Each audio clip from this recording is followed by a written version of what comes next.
हिंदुस्तान में ये अकीदा सदियों से चला आ रहा है कि ईश्वर बाद इंसानों की शक्ल में ज़हूर लेता है।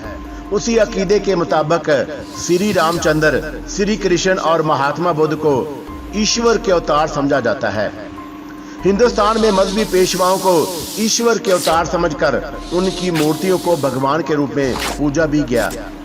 दुनिया भर में सबसे ज्यादा मूर्तियां महात्मा बुद्ध की बनाई गईं और श्री रामचंद्र और श्री कृष्ण से ज्यादा उनकी परस्तिश की गई, क्योंकि बुद्ध धर्म हिंदुस्तान से निकलकर पूरे मशरिक़ बैद में फैल गया था।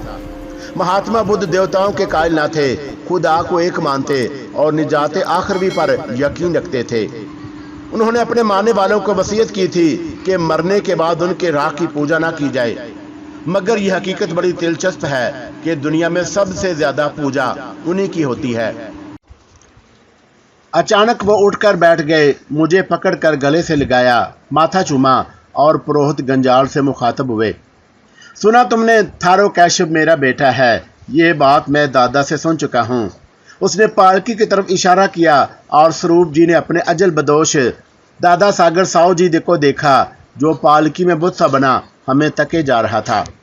स्वरूप जी बूढ़े से नजरें हटाकर गंजाल की तरफ मतवज्जा हुए। दादा ने कैशव के बारे में तुमसे कुछ कहा? हाँ कहा, वो बताने लगा।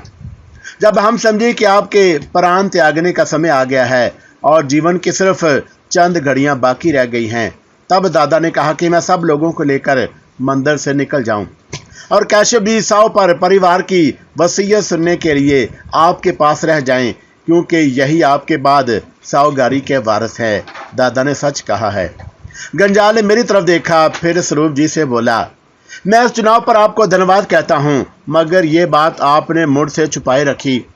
उसी लम्हे बूढ़े सागर साहू जी ने हाथ हिलाकर मुझे अपने पास बुलाया और मौत की तरह ठंडे हाथों से मेरा हाथ थामकर अपने मखसूस लहजे में बोले, हर युग में कुछ लोगों की मौत पर, कुछ लोगों को जीवन पर अधिकार होता है और हम उन्हें ऋषि मणि कहते हैं। उस युग के ऋषि तुम हो।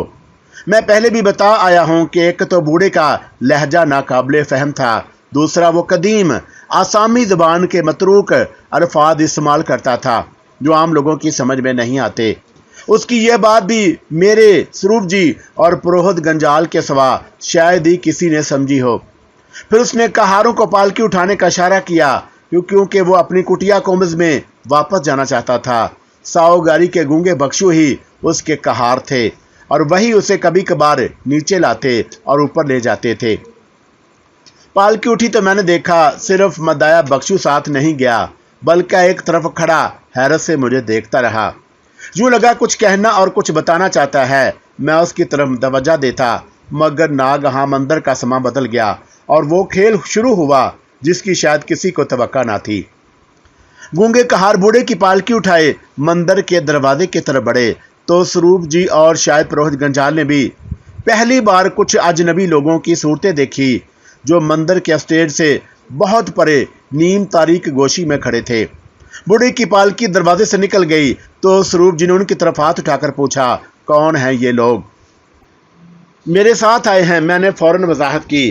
फिर दूर क्यों खड़े हैं, इन्हें आगे बुलाओ।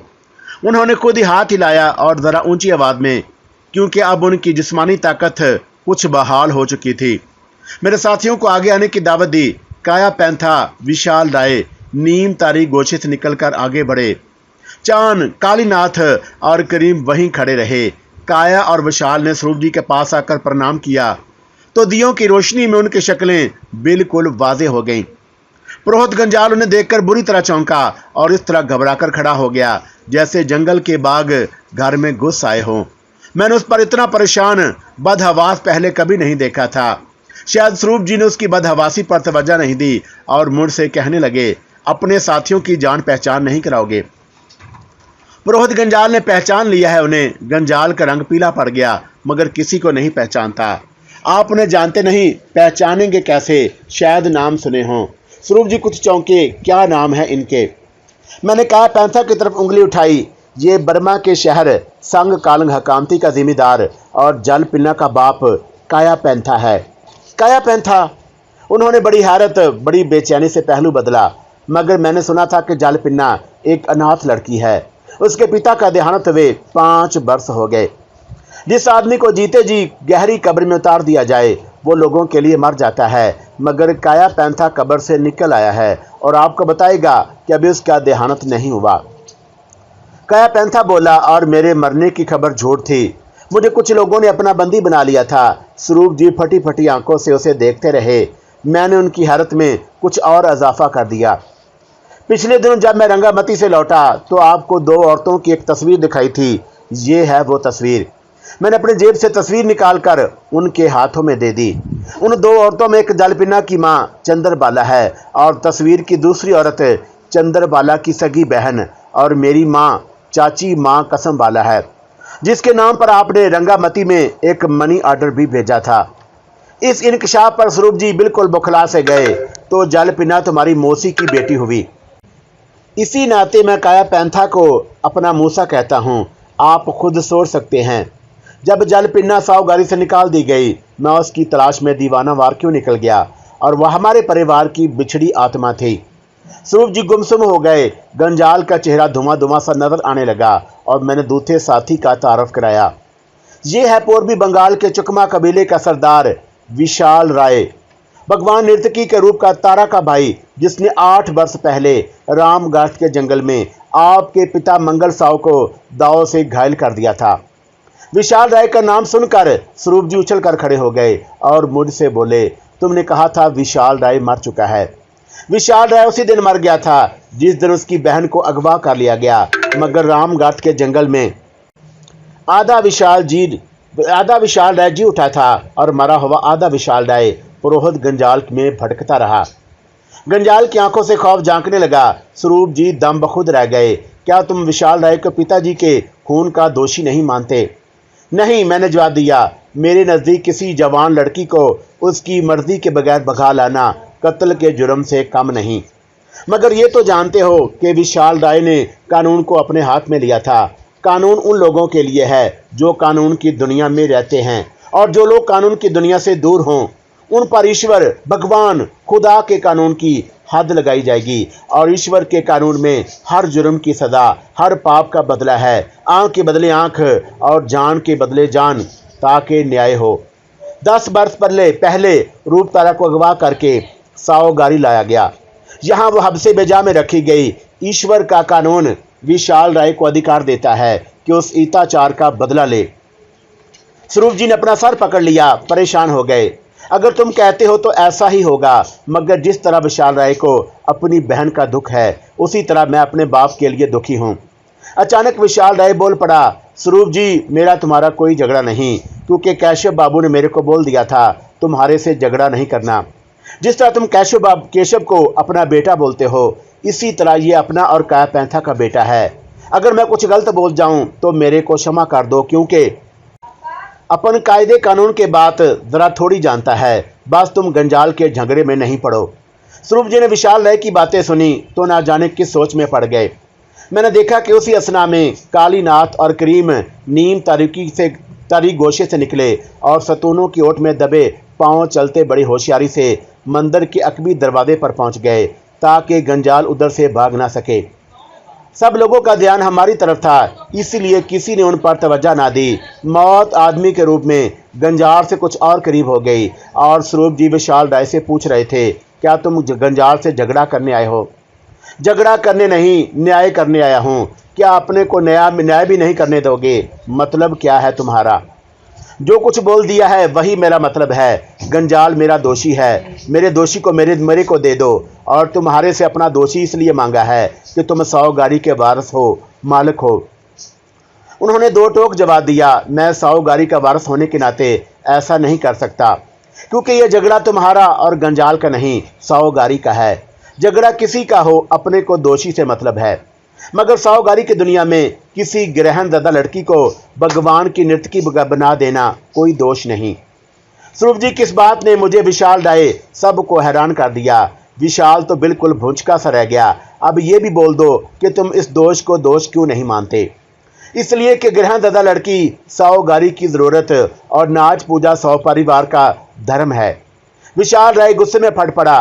किसी दूसरे परिवार की लाज पत आबरू छीन लेने को तुम धर्म बोलते हो? उसकी आवाज़ इतनी ऊंची और गजदार थी कि मंदिर में एक गूंज सी पैदा हुई। लोग परेशान और स्वरूप जी बदहवास हो गए। मैंने महसूस किया कि वे अपनी बात समझा नहीं सके। विशाल राय समझ नहीं सका और बात थी भी कुछ ऐसी पचीदा, इतनी पुरइसरार जिसे आम लोग समझ ना सकते थे। मैंने पटामा पुजारी से थोड़ी सी तफसील सुनी थी और हैरान रह गया था। वो थैला जिसमें उसकी भेजी हुई मूर्तियां और चित्र था उस वक्त काया पैंथा के हाथ में था। सोचा जरा ये मोहरा चलकर देखूं, बाजी कोई नया रुख बदलती है या नहीं, और विशाल राय को टोक दिया कि बात ना बढ़ाए। विशाल जी, जिस आदमी से तुम्हारा झगड़ा नहीं उसके सामने इतना ऊंचा क्यों बोलते हो? इनको बोलो ना हमारे झगड़े में दखल ना दें। मैं कुछ बोला नहीं, यही इस बात का जवाब था, और पटामा का थैला काया पैंथा के हाथ से लेकर गंजाल की तरफ बढ़ाया। वो बसात के जिसके खाने में खड़ा था वहीं से बोला, ये क्या है? तुम्हारी अमानत। मैंने बात का मोहरा उठाकर आगे कर दिया। वह हैरान हुआ, कैसी अमानत? जो तुम पटामा पुजारी को देकर आए थे। पटामा का नाम सुनकर चौंका। क्या है इस थैले में? बुद्ध देव और अंदर देवता की 2 चांदी की मूर्तियां और सोम देवता का एक चित्र जिससे तुम ग्रहण ज़्यादा नर्तकी से सदा कुंवारी रहने का वचन लेते हो। मेरी चाल ठीक पड़ी। गंजाल उछलकर पीछे हटा और स्वरूप जी के चेहरे पर भी एक साया सा गुजर गया, और वो अभी तक गंजाल के साथ साथ चल रहे थे और मैं चाहता था कि उन्हें गंजाल से ला कर लूं। मैंने पूछा, पटामा पुजारी ने मुझे सोम देवता के इंतकाम की कहानी सुनाई है। क्या वही साओ परिवार का धर्म है? पटामा सिर्फ शास्त्रों और पुराणों में लिखी हुई कहानियां बयान करता है और वह साओ परिवार उसके धर्म के बारे में ज़्यादा नहीं जानता। मैं समझ गया कि नर्तकी के कवाड़ छल की बात साओगारी के असरार से ताल्लुक़ रखती है, जिसे शास्त्रों और पुराणों की कहानियों में लपेट दिया गया है। धर्म की बात में उलझना बेकार था, क्योंकि कोई कुछ कहता कोई कुछ, इसलिए मैंने अपनी चाल का रुख बदला। धर्म के बारे में आपसे फिर कभी बात करूंगा। इस समय झगड़ा धर्म का नहीं, रूप तारा के कत्ल और काया पैंथा की कैद का है। ये तुमने रूप तारा के कत्ल की बात कहाँ से निकाल ली? वो बेचारी अपनी मौत मरी थी। मेरा ख्याल है कि उसे कत्ल किया गया था। किसने किया था? स्वरूप जी मुजस्समे सवाल बन गए।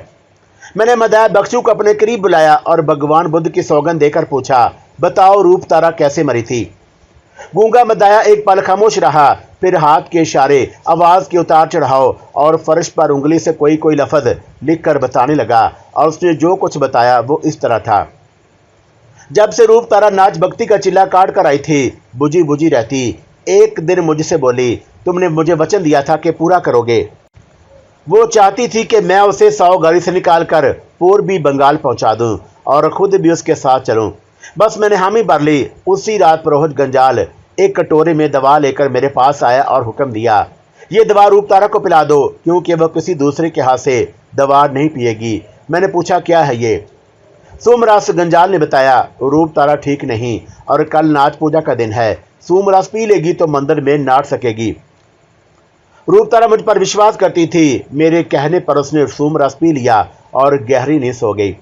सवेरे जगाने के लिए उसके कमरे में गया तो नहीं उठी, क्योंकि जब आत्मा शरीर छोड़ जाए तो कोई नहीं उठ सकता।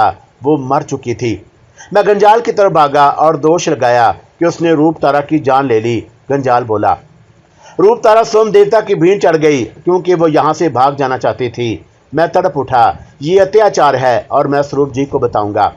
मगर गंजाल ने मुझे धमकी दी कि मैं बड़ी जिम्मेदार काया पैंथा का खून कर चुका और कानून की नज़रों में खूनी हूँ। मैं रूप तारा को लेकर, जो भगवान की नर्तकी थी, पूर्वी बंगाल भाग जाना चाहता था, इसलिए भगवान का दोषी हूँ। अगर मैंने जुबान खोली तो देवता मेरा भी नाश कर देगा। मैं सिर्फ बलिदान देकर बढ़ सकता था। ये बातें सुनकर मैं डर गया और कोई नजर न आने वाली हस्ती मुझसे सरगोशी करने लगी, तुम वही करोगे जो पुरोहित गंजाल चाहता है। और इस तरह मैं बलिदान देने पर तैयार हो गया और गंजाल के कहने पर अपनी जुबान कटवा दी। मदाय बख्शू का लर्जा खेद बयान सुनकर स्वरूप जी किसी गहरी फिक्र में डूब गए। पुरोहित गंजाल, जिसके अंदर एक कातल छुपा बैठा था, नजरें चुराने लगा। नई चाल ज्यादा कारगर हुई। स्वरूप जी कुछ उखड़े उखड़े नजर आने लगे। आपने सुन लिया, रूप तारा अपनी मौत नहीं मरी, मारी गई थी। अब काया पैंथा की कैद का हाल भी सुन ले। मेरे इशारे पर काया पैंथा अपनी रुदादे गम बयान करने लगा और उसने सार गलियान की इमानत, फिर बदरी साखा और पुरोहित गंजाल की मुलाकात से लेकर पहाड़ी खानका की नाफ जमीन में उतरी हुई कोठरी तक हौलनाथ वाकया सुनाए। तो स्वरूप जी का पूरा जिस्म कांपने लगा और कपकपाती हुई आवाज में कहने लगे, मुझे मालूम न था खानका में कोई ऐसी कोठरी है और गंजाल थापा बहादुर से गैर इंसानी काम भी लेता है। वो कोठरी दुनिया का बदतरीन बंदी घर है। तुमने देखी है कोठरी, उसमें 13 दिन कैद भी रहा हूँ। मैंने उन्हें बताया। जल पीना की तलाश में पहाड़ी खानका तक पहुँच गया था, मगर गंजाल और थापा बहादुर ने पकड़कर काया पैंथा के साथ उस कोठरी में कैद कर दिया। जिस दिन आप मुझे खानका के कमरों में ढूंढते फिर रहे थे, मैं ज़ैर ज़मीन कोठरी में बंद था। इस इंकशाफ पर स्वरूप जी की जो हालत हुई उसे अल्फाज में बयान नहीं किया जा सकता। उन पर सख्ता सा तारी हो गया और फटी फटी नज़रों से गंजाल को देखने लगे। मैंने गंजाल के खिलाफ ये कचहरी भगवान के मंदिर में लगाई और स्वरूप जी को उसका मुनसफ बनाया था कि वही उसके खिलाफ फैसला सादर करें, और उनकी खामोशी एक धमाका बनकर टूटी और वो गंजाल पर बरस पड़े। तुमने रूप तारा की जान ली। सार गलियान की डिबिया के लिए बेगुनाह और निर्दोष काया पैंथा को 5 बरस तक अजाब दिया। थारो कैशव को मार देने की ठानी और मुझसे झूठ बोलते छल करते रहे कि कैशव पहाड़ी खानका तक पहुंचा ही नहीं। क्या तुम्हारे पास अपनी सफाई में कहने के लिए कुछ है? गंजाल अब तक खामोशी से सब कुछ सुनता रहा था। उसे उसी के घर में मात हो रही थी और मैं समझता था कि उसके पास कहने के लिए कुछ बाकी नहीं रहा। मगर जिस तरह बिजली के चमकने से अंधेरे में और दरारें पड़ जाती हैं, उसी तरह जब गंजाल बोला तो उसने हमारे जहनों में शगाफ डाल दिए और बड़ी खौफनाक थी उसकी आवाज़। और वह स्वरूप जी की तरफ हाथ लहराकर कहने लगा, मैं जिन बातों को खोलना नहीं चाहता था आप उन्हीं को खोल कर बैठ गए और पूछते हैं कि मेरे पास कहने के लिए कुछ है या नहीं है। क्यों नहीं, मेरे पास कहने के लिए बहुत कुछ है, मगर आपके पास सुनने की हिम्मत ना होगी। आप जिसे मेरा झूठ और छल कहते हैं वो मेरी विद्या की दानाई और मेरे इरादे की शक्ति है, और मैं बड़ा आदमी उसी को समझता हूँ जो अपनी शक्ति और ताकत का इजहार कर सके। मदाया ने रूप तारा की मौत का दोष मुझ पर लगाया है, मगर उसे सूमरा साहब के दादा सागर साहु जी के हुक्म पर पिलाया गया। ये बात भी आपके लिए अचंभा होगी कि सार गलियान के उस डबिया में मुकद्दस मूर्ति के जीवन की भेद की बात जाहिर कर दी थी, और आपके बूढ़े दादा नहीं चाहते थे वो भेद किसी और पर खुले। और मैंने काया पैंथा से कहा था कि वो डिबिया दान कर दे, उसे मुंह मांगे दाम ले, मगर काया नहीं माना तो उसे धरती के पेट में उतार दिया गया ताकि डिबिया किसी दूसरे के हाथ में ना पहुंच सके। हाँ, थारो कैशव के साथ मैंने जो कुछ किया अपनी मर्जी से किया, क्योंकि कभी कभी अपने बचाव के लिए मुझे दूसरों पर वार करना पड़ता है। फिर वह मुझसे मुखातब हुआ, कैशव जी क्षमा करना, मैंने सच बोल दिया। गंजाल की बातें सुनकर स्वरूप जी की हिम्मत तो सचमुच जवाब दे गई और वो बुढ़ से गए, मगर मैंने बात आगे चलाई। पुरोहित गंजाल, अगर तुमने सच बोल दिया है तो सच सुन भी लो कि जो मुझसे दुश्मनी मोल लेता है मैं उसका पूरी तरह पीछा करता हूँ और उसके जुर्मों पर नजर रखता और उसके अदले का बदला चुकाता हूँ, क्योंकि मैं कानून की तरह बहरा और इंसाफ की तरह अंधा हूँ। गंजाल खौफजदा सा हो गया और फिर मैंने जेब से सोने की डिबिया निकाली और उसकी तरफ लहराकर कहा, ये है सार गलियान की वो अमानत जिसे तुमने अपनी या सागर साहु जी के मर्जी से हासिल करना चाहते थे मगर ना कर सके। पुरोहित गंजाल की नजरें किसी भूखी चील की तरह डिबिया पर झपटी और मैंने डिबिया का ढकना खोल दिया। डिबिया अंदर से खाली हो चुकी थी क्योंकि मैंने इसके अंदर की लिखत महफूज कर ली है। गंजाल की आंखों से वहशत झांकने लगी और दिल में पनहा किसी खौफ से आवाज भरा गई। आपने डिबिया पर लिखी हदायत की परवाह नहीं की, हालांकि अंधबख्शी वाली मूर्ति ढूंढने से पहले किसी को उसे खोलने का अधिकार ना था। ये आपने अच्छा नहीं किया। मुझे बाद ऐसे अधिकार दे दिए गए हैं जो दूसरों को नहीं दिए जाते। फिर मैंने उसके सीने की तरफ उंगली उठा ली। पुरोहित गंजाल, तुमने रूप तारा, काया पैंथा और मेरे बारे में सच बोलकर हमारी मालूमात में इजाफा किया। अभी मैं भी तुम्हारी मालूमात में कुछ इजाफा करना चाहता और इतला देता हूँ कि शंकर जिसे तुमने पिछले दिनों बर्मा भेजा था अब लौट कर नहीं आ सकेगा। वो भूला समेत बर्मी पुलिस के हवालात में है। दोनों के खिलाफ बहुत सी दफात के तहत मुकदमा चल रहा है और उन्हें लंबी सजा होगी। गंजाल का रंग उड़ गया। शंकर और भोला के बारे में ये इतला बिल्कुल खिलाफे तवक्का थी। मैं उसकी मालूमात में मजीद इजाफा करने लगा। बदरी साखा भी अब तुम्हारे किसी काम नहीं आ सकेगा। वो भगवान की अदालत में अकबाल जुर्म के बाद तिब्बत को लौट गया है और कबायली बस्ती का सरदार थापा बहादुर भी तुम्हारे किसी हुक्म की तामील नहीं कर सकता, क्योंकि उसका नाम जीते जागते आदमियों की फहरिस्त से काट दिया गया और वो तुम्हारी दुनिया से बहुत दूर चला गया। उसकी आर्थिक की राख बिखर चुकी और बांकी ने बूढ़े गोंबी को सरदार बना दिया है। पटामा पुजारी भी तुम्हारी सारी धर्म का काया को जान गया है। अब तुम पहाड़ी खान का तो क्या इस बस्ती में भी पांव नहीं धर सकते।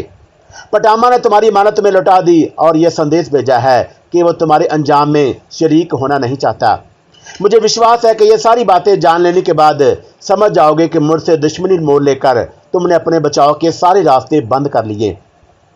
ये सुनते ही गंजाल के जहन और जिस्म पर एक भूचाल सा तारी हो गया।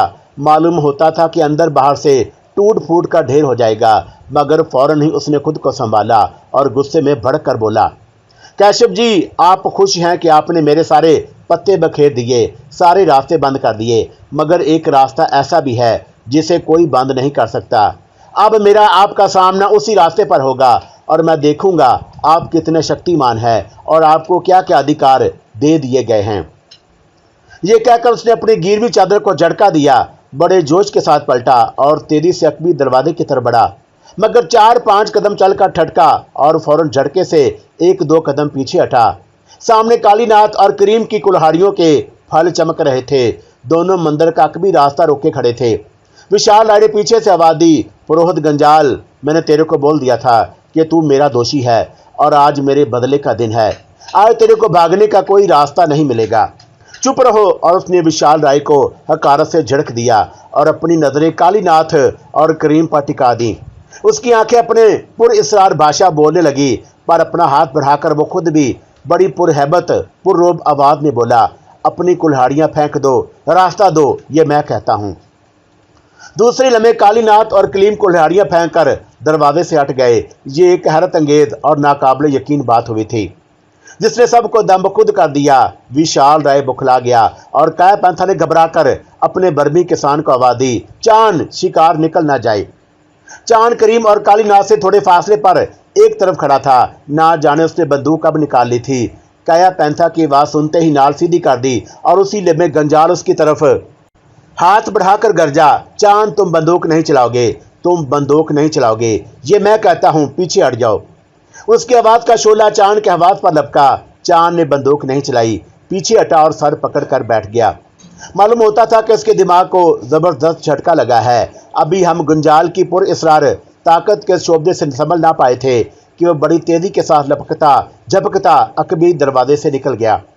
यूं लगा कि गंजाल के रूप में कोई छलावा था कि अभी था और अभी निकल गया। हमें होश उस वक्त आया जब दरवाजे के भारी कवाड़ बंद हो गए। मैं, मेरे साथी काया और विशाल जल्दी से दरवाजे की तरफ दौड़े। हमारे पीछे स्वरूप जी, शास्त्रु, गोना मुखिया और मदाया भक्षु भी लपके। हमें भागते दौड़ते देखकर कालीनाथ और करीम के खोए हवास लौट आए। उन्होंने फर्श से अपनी कुल्हाड़ियों उसी तरह उठाई जैसे जानते नहीं थे कि वो उनके हाथों से निकलकर फर्श पर कैसे आ गई। चांद भी सर को हथेली से थपथपाता खड़ा हो गया। मैंने आगे बढ़कर बंद कवाड़ खोलना चाहे, मगर कवाड़ नहीं खुले। मालूम हुआ कि गंजाल ने दरवाजा ही बंद नहीं किया, बाहर से कुंडी भी चढ़ा दी। वहीं पटामा पुजारी का वो थैला पड़ा था जिसमें चित्र और मूर्तियां थी। गालबन जब गंजाल लपकता झपकता बाहर निकल रहा था, थैला हाथ से गिर गया, जिसे उठाने में उसने वक्त जाया नहीं किया। मैंने फर्श से थैला उठाकर फिर काया के सुपुर्द किया और पलट रहा था कि भगवान बुद्ध के चरणों में जलने वाले सारे दिए एकदम बुझ गए और मंदिर में घना घोर अंधेरा छा गया। मालूम नहीं यह क्या तिलस्म हुआ था। सब लोग घबरा गए, बदहवास हो गए, बाज की खौफ से चीखें निकल गईं। मैंने फौरन टार्च निकालकर रोशन की और रोशनी की लकीर बैरूनी दरवाजे की तरफ फेंकी जिससे हम अंदर आए थे। दरवाजे के दोनों पट खुले थे और अब मंदिर से निकलने का सिर्फ एक रास्ता रह गया था। मेरे पीछे पीछे सब लोग उसकी तरफ भागे कि कहीं यह दरवाजा भी बंद ना हो जाए और हम मंदिर में ही घिर जाएं। पुरोहित गंजाल ने मंदिर का अकबी दरवाजा इसलिए बंद कर दिया था कि हम उसका पीछा न कर सकें, मगर भगवान के चरण में जलने वाले सारे दियों को यकलख्त बुझ जाने से जो घबराहट और सरासिमगी फैली उसने सबको परेशान कर दिया। मंदिर के घोर अंधेरे में मेरी टार्च निजात की रोशनी साबित हुई और हम उस रोशनी में बड़े दरवाजे की तरफ भागे जो खुला था। दरवाजे तक आते आते स्वरूप जी से यह भी तय कर लिया कि वह सावगारी के बैरूनी फाटक का रुख करेंगे ताकि पुरोहित गंजाल को फाटक से बाहर ना जाने दें। क्योंकि सावगारी से निकलने का यही एक दरवाज़ा था और मैं उस कमरे से की तरफ चल जाऊंगा जो मंदिर के पीछे वाक़या था। बाहर निकलते ही मैंने शास्त्रों से कहा, गंजाल के कमरे की तरफ। वो उस राहदारी में फुदकता चला गया जो मंदिर की दीवार के साथ साथ पीछे को चली गई और उसकी अकबी दरवाजे को मुड़ जाती थी। स्वरूप जी बरौनी फाटक को हो लिए। विशाल दाई कालीनाथ करीम और गूंगा बख्शू मदाया उनके हमरा थे। जब काया पैंथा चान कोना मुखिया मेरे साथ आए थे और बूना शास्त्रु हमारी रहनुमाई कर रहा था। उन दो साधवों को जो स्वरूप जी के अंतकाल की रसूमात में पुरोहित गंजाल के साथ थे, किसी ने मंदिर से निकलते नहीं देखा। स्वरूप जी के मौत की चौखट से लौट आना बिलाशुबा एक मोर्दा था जिसने सब लोगों को हैरान कर दिया, मगर गंजाल ने मंदिर में अपनी पुरइसरार शक्ति का जो सैर फूंका वो भी कुछ कम हैरत अंगेज ना था। सब लोग भूंचके से रह गए और इसी हालत में उसका मंदिर से निकल जाना हमारे लिए किसी खतरे की निशानदही करता था। वो हमें नुकसान पहुंचा सकता या हमारे लिए नई मुश्किलें, नई परेशानियां पैदा कर सकता था। लिहाजा ज़रूरी था कि उसे रूपोश न होने दिया जाए और वह हमारी नज़रों के सामने रहे। स्वरूप जी भी उसका नया रूप देखकर परेशान हो गए और कम से कम मेरे मामले में उसे दोषी समझते थे, जबकि विशाल दाई उसके खून का प्यासा हो रहा था। मदाया बख्शू के गवाही के बाद वो गंजाल को किसी सूरत जिंदा छोड़ने के लिए तैयार न था, ख़्वाह उस कोशिश में उसकी अपनी जान ही क्यों ना चली जाए। पुरोहित गंजाल जाते जाते मुझे चैलेंज दे गया था कि अब मेरा उसका आमना सामना एक नए रास्ते पर होगा और वह देखेगा कि मैं कितना शक्तिमान हूं, और मैं ये चैलेंज कबूल करके ही उसके पीछे भागा था। शास्त्रों के पीछे पीछे सीधी राहदारी से गुजरकर हम मंदिर की अकब में उस चौड़ी राहदारी में पहुंचे जो शरकन गरगन थी, और शास्त्रों एक दरवाजे के सामने रुक गया। वही गंजाल के कमरे का दरवाज़ा था। मैंने बेधड़क उसके दोनों पट खोल दिए और टार्च की रोशनी में अंदर दाखिल हुआ, मगर कमरा खाली पड़ा था।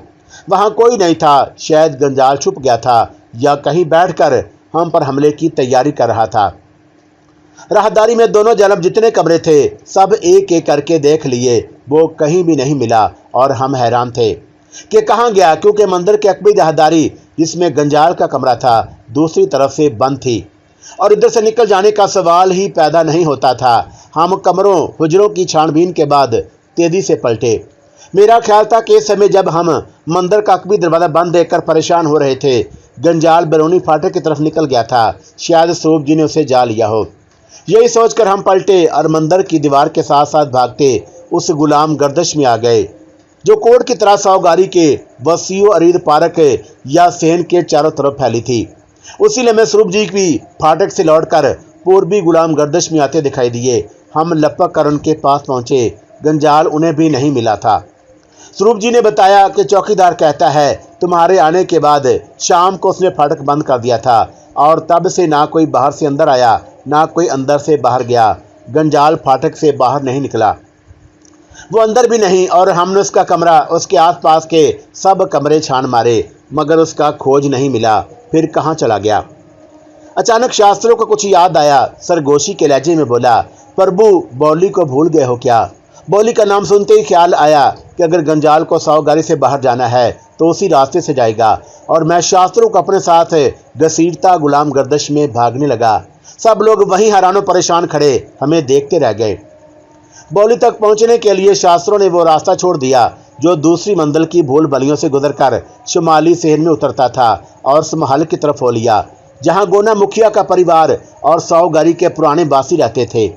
एक मुड़े तुरे रास्ते को अबूर करके हम उस तारीख गली में दाखिल हुए जिसकी एक जन्म सावगारी की 2 मंजिला सह मंजिला इमारतें फसील की तरह खड़ी थीं।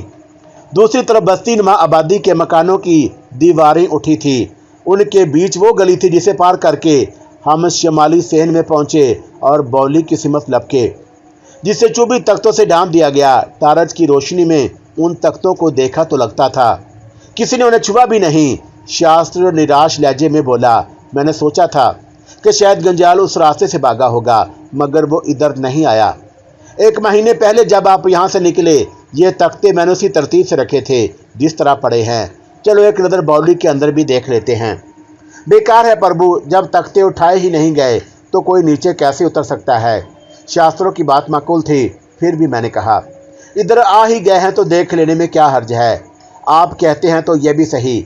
शास्त्रों ने एक तख्ता उठाया हम टार्च की रोशनी में सीढ़ियां उतरते चकोर बावली की तह में पहुंचे। उसके नक्शे में कोई तब्दीली नहीं हुई थी। जो कुछ पहले था वही अब भी था। फर्श के पत्थरों में जो दरारें पड़ी थी, उनमें कहीं घास, कहीं छोटी छोटी झाड़ियां उग गई थी। अलबत्ता बारिश का वो पानी खुश्क हो चुका था, जो पिछली बारिशों में छत के तख्तों से टपका था। 13-14 फुट की गहरी बावली में सुरंग के दहाने का एक पत्थर हटा हुआ था।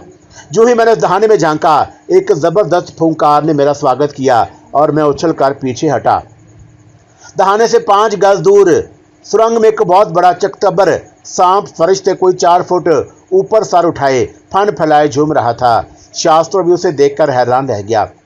सांप पीछे ना हटा, ना आगे बढ़ा, बस वहीं फन फैलाए हमें घूरने लगा। सुरंग के अंधेरे में उसकी आंखें सब्ज मोतियों की तरह चमक दमक रही थीं। 1 माह पहले मैं उसी सुरंगी रास्ते सौगारी से निकला तो यहाँ कोई सांप नहीं था। मैं बचपन ही से सपेरों और जोगियों को देखता रहा हूँ, जो पूर्वी बंगाल में शहर शहर, गांव गांव सांप कंधों पर डाले, गले में लटकाए या बंद खांचों में उठाए घूमते फिरते हैं। मगर मैं सांपों से हमेशा खौफजदा रहा हूँ। हालांकि लड़के वाले बड़े शौक से सांपों को सपेरे की बीन पर झूमते देखते हैं। कुछ लोग सांप पालते उन्हें दूध पिलाते हैं।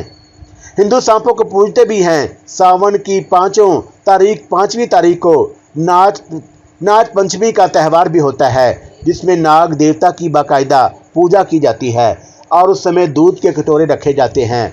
और उसके बावजूद मैं सांप को इंसान का अज़ली दुश्मन समझता और उससे डरता हूँ।